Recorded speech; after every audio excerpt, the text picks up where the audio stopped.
गीता के 8वें अध्याय का पाठ करेंगे। इसके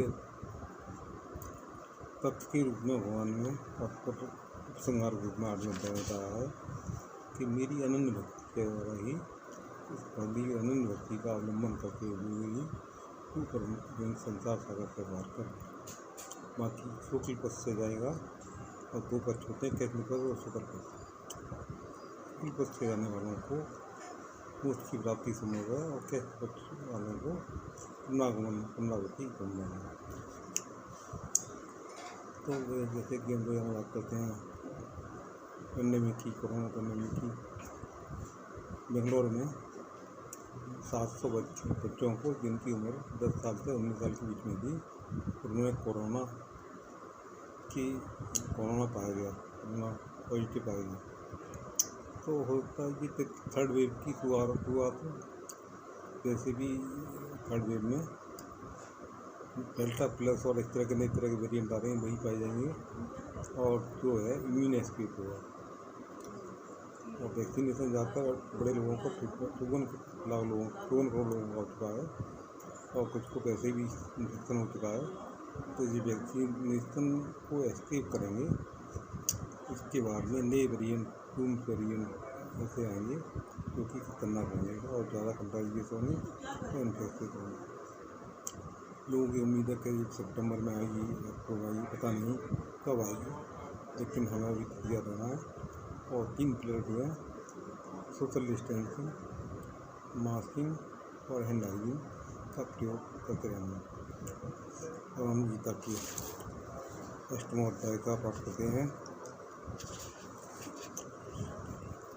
किम तद ब्रह्म किमध्यात्म किम कर्म पुरुषोत्तमा अद्भुतंच किम प्रोक्ति मद्देवम किम मुच्यते अर्जुने अधियज्ञम अज्ञ कथम कोत्र देस्मिनि मधुसूदन प्राण काले च कथ योगोसी नित्यात्मने। अर्जुन ने कहा, ये पुरुषोत्तम ब्रह्म, अध्यात्म, कर्म, अधिभूत, अधिदेव और अधियज्ञ, इन 6 शब्दों का वास्तविक अर्थ क्या है? यह नियत आत्मवाद में पुरुषी मृत्यु के समय आपको किस प्रकार जान सकते हैं, ये मधुसूदन सभी को स्पष्ट रूप में बतावें। अर्जुन ने प्रश्न किया, अधियज्ञ, अधिदेव, अधिभूत, ब्रह्म, परमात्मा, कर्म, इनका मतलब क्या है, ये मुझे भगवान बताएं। श्री भगवान ने कहा, असरम परमम ब्रह्म स्वावोध्यात्मुच्यते भूतभावो करो विसर्ग कर्म संग। ये भगवान बोले, अच्छा तत्प्रसाद नित्य विनाशी एवं स्थान तत्सुन तत्वी परम ब्रह्म। पर ब्रह्म सब द्वारा केवल नित्य विशेष युक्त भगवत स्वरूप मुझे ही समझना होगा। स्वरूप सुन ज्ञान मार्गी ब्रह्म तथा योग मार्गी परमात्मा को नहीं। अध्यात्म शब्द से चित्त वस्तु के नित्य स्वभाव या विशेष को मत समझो, उसे विशेष द्वारा जड़ संबंध रहित शुद्ध जीव को मान लो। कर्म से भूतगण द्वारा निर्माण लगी संसार उत्पन्न होता है, जिस कर्म को भूतो कर विसर्ग रूप में जाना। भगवान कहते हैं कि परम ब्रह्म है और परम ब्रह्म सब परम संक्षेप के भगवत स्वरूप मुझे ही समझना होगा।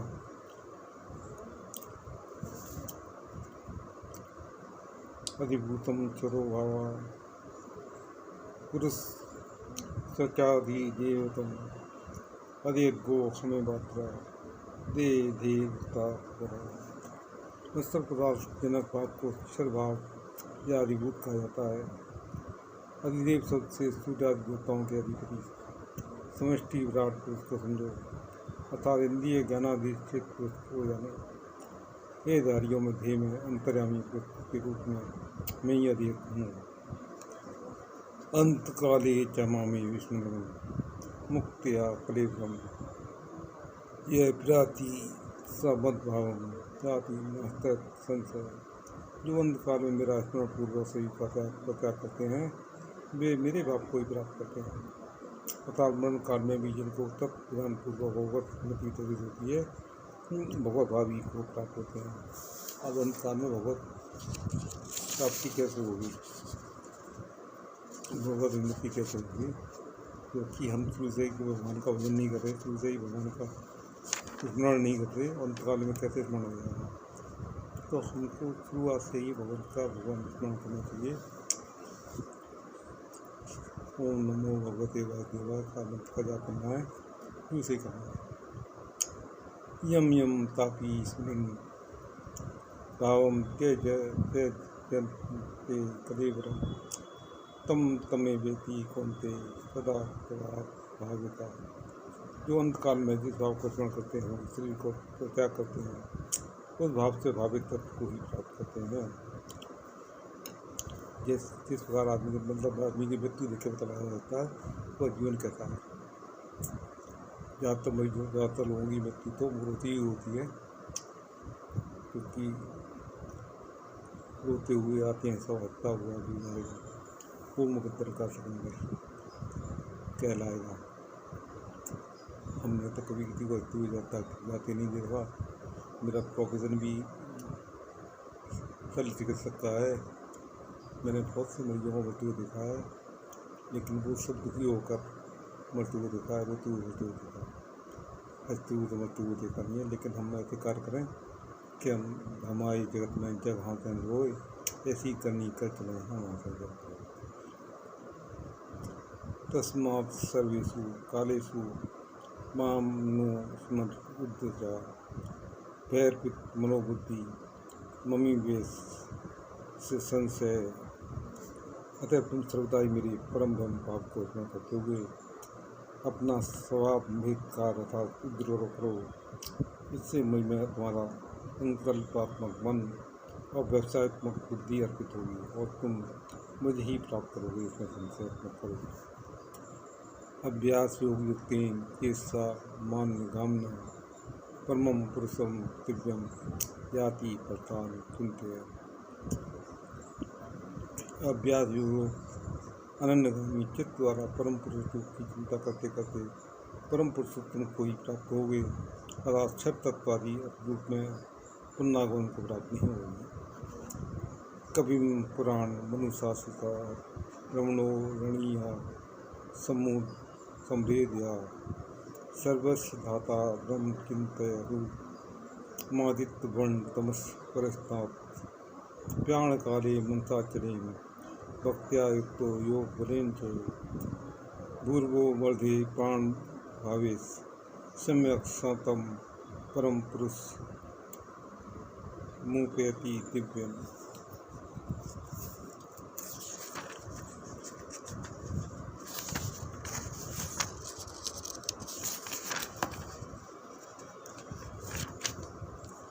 परम पुरुष का ध्यान बता रहा हूँ, श्रवण करो। हे सर्वज्ञ सनातन नियंता सभी के विधाता जल बुद्धि के लिए अचिंत स्वरूप नित्य मध्यमाकार तथापि स्वप्रकाश वसत आदि स्वरूप प्रकाश के वर्ण विशिष्ट एवं जड़ प्रकृति के अतीत तत्व हैं।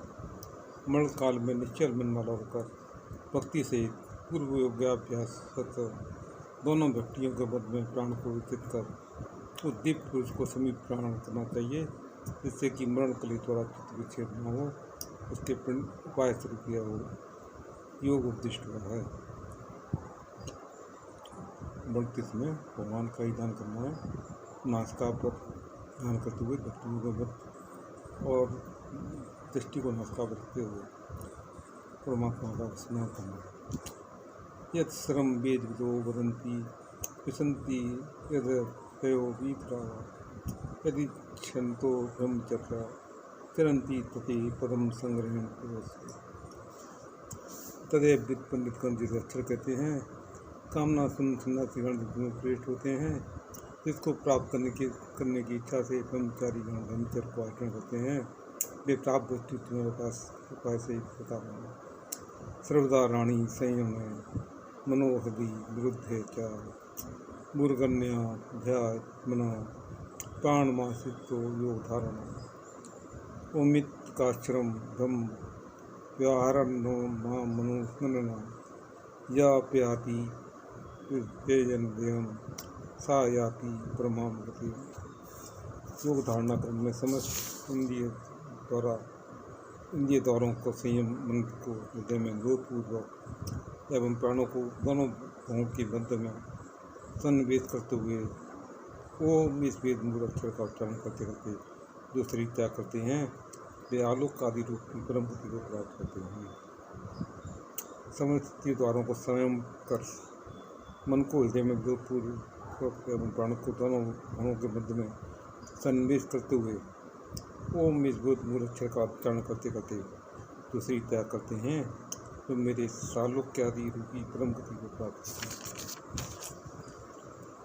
अनन्य चेता समयो माम स्मृति नित्यवस तस्याम सलवा पार्थ नित्य दस योगना। आर्थ जिज्ञासु अर्थात की और ज्ञानी के संबंध में विचार कर जरा मरण मोक्ष तक तुम्हें कर्म जाति तथा कर्म पितानी भूता शक्ति के स्वरूप की व्याख्या की तथा कवि पुराणों इत्यादि श्लोक में आरंभ कर अब तक योग मिश्रा था योग प्रधानी भूता भक्ति के स्वरूप की व्याख्या की। इनके बीच बीच में केवला भक्ति का अनुभव कराने के लिए कुछ कुछ संकेत दिया है। अभी केवला भक्ति का स्वरूप बता रहा हूँ, श्रवण करो।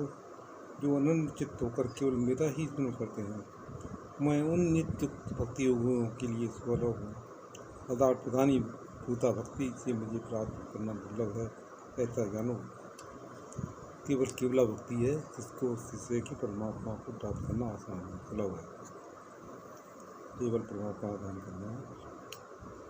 मामो व्यत्य पुनर्जन्म दुखालस्य मत शाश्वतम नापनुवंती महात्माना संसिद्धि परमात्मा। भक्ति हुई गण अनित्य और दुखालय रूप पुनर्जन्म को प्राप्त नहीं होते, क्योंकि वे परम सिद्धि लाभ करते हैं। अनंत चित्त ही केवला भक्ति का लक्षण है। योग ज्ञानादि के भरोसे का परित्याग कर जो व्यक्ति अनंत रूप से मेरा आश्रय ग्रहण करते हैं वे केवल भक्ति का अनुष्ठान करते हैं। अभ्रम भुवना लोका पुनरावर्ती नो विना माउं प्रत्ये तु कौन्ते पुनर्जन्म न विद्यते। हे अर्जुन, ब्रह्म लोक तथा मृत्यु लोक के आरंभ पर समस्त लोक के अंत हैं। उन लोगों के जीवों का पुनर्जन्म संभव है, हे कौन्ते, किंतु जो केवला भक्ति के विषय रूप मुझे आश्रय करते हैं उनका पुनर्जन्म नहीं होता। जो कर्मयोगी अष्टांग योगी और प्रधानी भूता भक्ति का आश्रय करते हैं उनके संबंध में जो पुनर्जन्म नहीं होने की बात कही गई है उसका तात्पर्य है कि केवला भक्ति ही समस्त क्रिया का परम फल या संसारी है। कुछ भी करो आप, अल्टीमेट केवला भक्ति है। कर्मयोगी अष्टांग योगी और प्रधानी भूता भक्ति एक क्रम से केवला भक्ति प्राप्त कर पुनर्जन्म को उद्धार होगा। केवला भक्ति से ही पुनर्जन्म को उद्धार होगा, चाहे वो कर्म हो, चाहे ज्ञान हो या प्रधानी भूता योग हो, भक्ति होगा। शेख युग पर्यंत मैं ब्रह्मणो विदो रात युग सहस्त्रावता देव रात विदो जना। मनुष्य की गणना के अनुसार 1000 चतुर्युग तक ब्रह्मा का एक दिन तथा 1000 चतुर्युग तक उसकी रात्रि होती है। उसका 100 वर्ष तक जीवित रहने के बाद ब्रह्मा का भी पतन होता है। जो ब्रह्मा भगवत प्राण होते हैं उनकी ही मुक्ति होती है। जब ब्रह्मा की ऐसी गति है तो उनके लोक सन्यासियों का अवैध तत्व कैसे नित्य हुआ, वे अर्थात उनका अवैध तत्व नहीं है। ब्रह्मा का जो अवैध तत्व नहीं है तो और लोगों सन्यासियों का, उनके बनाए सन्यासियों का भगवत तत्व कैसे होगा। केवल उन्हीं का अवैध तत्व है जो मेरी भक्ति करते हैं, केवल भक्ति करते हैं। अव्यक्ता तव्यक्त सर्वा प्रभव बनते राग में रात्याग में पिलीयंती तत्रे भाव्यक्ता संग के। उनकी अपेक्षा उन लोक में स्थित देव पशु पक्षी मानव इत्यादि का अधिक अनित्यत्व है, क्योंकि ब्रह्मा की रात के अवसान होने पर भी सभी अव्यक्त से व्यक्त होते हैं तथा अपने रात के आगमन होने पर सभी उससे व्यक्त माने जाते हैं। रात्रि के अवसान होने पर, दिन की सुबह होने पर सभी व्यक्त होते हैं और रात्रि का आरंभ होते ही ये सभी अव्यक्त हो जाते हैं। भूतग्रामासा एवाया भूत्वा भूत्वा पिलीयते रात्रियागामी वसा पार्थिववत राग में चरस समस्त प्राणी ब्रह्मा की दिवा भाग में उत्पन्न होकर रात के आगमन काल में लय को प्राप्त होते हैं। पुरस्मातु भावोन्यो व्यक्तो व्यक्तात् सनातना या स सर्वेषु भूतेषु नश्यसु न विनश्यति।